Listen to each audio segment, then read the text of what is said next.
Good afternoon. Thank you for joining me for another episode of A Taste of Oscar Lodge. Continuing in our series on pickling, today we're going to be doing beets. This week when I was out to get my order of fresh fruits and vegetables from the organic garden that I'm partnered with, they had lots of beets, and so I thought today we would make beet pickles. And so they're very simple, like the other pickling recipes you might have seen that I've done.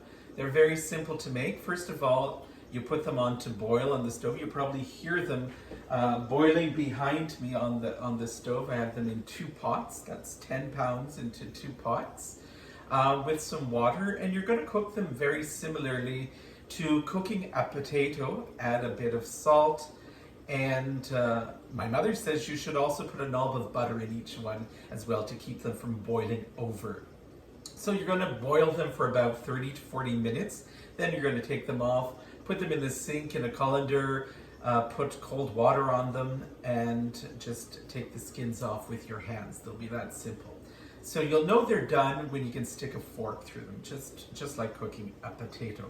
But in the meantime, before me, I have the ingredients for making the brine. So like bread and butter pickles, like dill pickles, you're going to put your beets into a jar, and then you're going to put hot brine on top before you seal them. And so for the brine, what I'm going to use, I use pickling vinegar. I'm using 5 cups of pickling vinegar. I'm using 4 cups of brown sugar. I'm using a tablespoon of pickling spices, and pickling spices basically are a mixture of many things. You buy them, they're called pickling spice, but if you look in the ingredients, they have cloves, they have mustard seeds, they have dill weed, they have all kinds of things in it. So that's why you get an array of flavor. And so I'm going to put the pickling spices in some cheesecloth. So I've cut out a piece of cheesecloth, piece of string to tie it together. And then I'm going to put that in the pot with the brine. Also, you can probably prepare your jars at this time as well. Today, what we're going to do to sterilize our jars, I'm going to put them in the oven. So I have a dozen jars. I have 10 pounds of beets, so I probably will get about a dozen jars of pint jars of beets. And so I'm going to put them in the oven today to sterilize them before I fill them.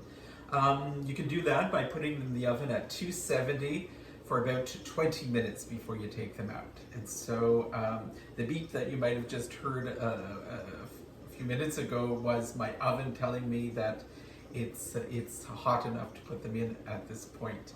I haven't put them in yet because I'm just going to put them in for about 20 minutes. So I still have quite a bit of time left before the beets are finished cooking on the stove, and then of course the time that's going to take me to peel them, because you can't peel them right away because they're very hot, so you have to put some water on top before you do that. So that's step 1, and so stay with me as we continue the process. Our beets are nearly cooked. As you can see, the fork is going through them quite well. I'm just going to do another one. I would say they're probably got another 10 minutes to go before they're fully cooked. And so we'll just put the cover back on. And while we're doing so, we're going to take the jars that I have right here, and we're going to put them in the oven. As I said, we're going to put them in the oven to sterilize them at 270 for 20 minutes. So we'll do that now while we're waiting for the beets to finish, and then we'll start preparing the brine. So here we go. We're going to start assembling our ingredients for the brine. So as I say, we have 5 cups of pickling vinegar. This is the vinegar that's either 5% or 7%. Pickling vinegar is extra strong is 7%, and the regular pickling vinegar is about 5%. And so that is going to preserve your beets. We're going to put some sugar in for flavor. Sugar is not necessarily a preserving agent, but it's more of a flavor agent. And there's an inordinate amount of sugar that goes into pickles, whether they be beets, bread and butter pickles or what have you. So here I have 4 cups of brown sugar, which I'm going to put in with my pickling vinegar, and we're going to mix it up. And of course to that, I said I have a tablespoon of pickling spices. So basically these are your commercial pickling spices that are listed as such. And so I have a tablespoon here. I'm just going to put them in some cheesecloth because I don't want them to necessarily go out throughout my pickles. So I'm just going to put them in cheesecloth with a bit of kitchen twine and tie them up, and I'm going to boil them in this little bag that I've made, and then you're just going to take them out when it comes time to seal your pickles. Oh shoot, didn't. Okay, let's do this again. There's a little hole here in my cheesecloth, so let's tie it a little tighter so that the spices don't come out necessarily. I mean, if they do, it's not a major deal. So in there you have a mixture of many things. There are mustard seeds, there's dill, there are cloves, you know, all kinds of different things. Just look on the list of ingredients. You'll see how diverse they are. Now, I have 10 pounds of beets, so I have about a dozen jars. So hopefully this will be enough liquid. I normally tend to add a couple of ladles of the beet juice that's in my pot to this as well. So when the beets are ready to be emptied and poured into the sink, I'll take a couple of ladles of that as well. So you're going to bring this to a boil, and then when your beets are ready, you're going to put it in piping hot over top of the beets to fill up the jars, leaving a little headspace before the top of the jars, as well as we do with all of our pickles. But make sure you cover all of your beets with the liquid brine. And then of course, once you've covered the pickles and you've put the lids on and the rings and tightened them, you're going to let them either pop away as they seal, or you may want to put them in a hot water bath to can them. So if you're doing that, put them in for about 10 minutes, boiling for 10 minutes, and then take them out. And then of course, store them in a cool, dry place. We'll be back to show you how we're going to do the pickles once they're ready. So they should be ready in a few minutes, and then we'll start taking the skins off and slicing them or dicing them as depending on the size of the actual beets, and putting them into the bottles. So here you see that I've just taken the beets off the stove. So I've put some hot or cold water on them, and so I'm just taking the skins off, and you see that they're so easy to remove. I can just use them with my hand like that, taking the skins off. Now, oops, my ring is in here. Should remove jewelry before you do your beets. And so you see what they're doing to the color of my hands as well. So it's so easy to do. So you're just going to take the skins off all your beets, and then you're going to start slicing them and putting them in the bottles. So our beets are now off the stove. They've been rinsed, the skins have been removed. And now I'm just going to start putting them in the bottles. Now, I tend to like smaller beets because I like to slice my beets.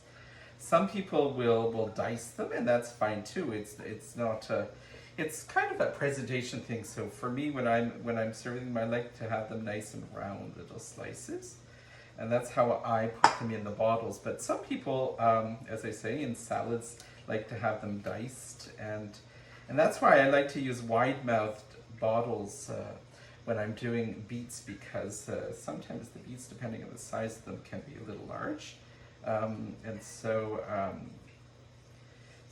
depending on the size of them, you'll choose whether to slice or to dice them, and so it's certainly your choice. So it's very, very simple, and so my jars have been sterilized. They're actually quite hot, so that's why I'm trying not to touch them. And so I just have this big bowl of beets in front of me. So I'm just going to cut them up, put them in the jars, and then I'm going to come back and put the hot brine on top, and then I'll show you what I do next.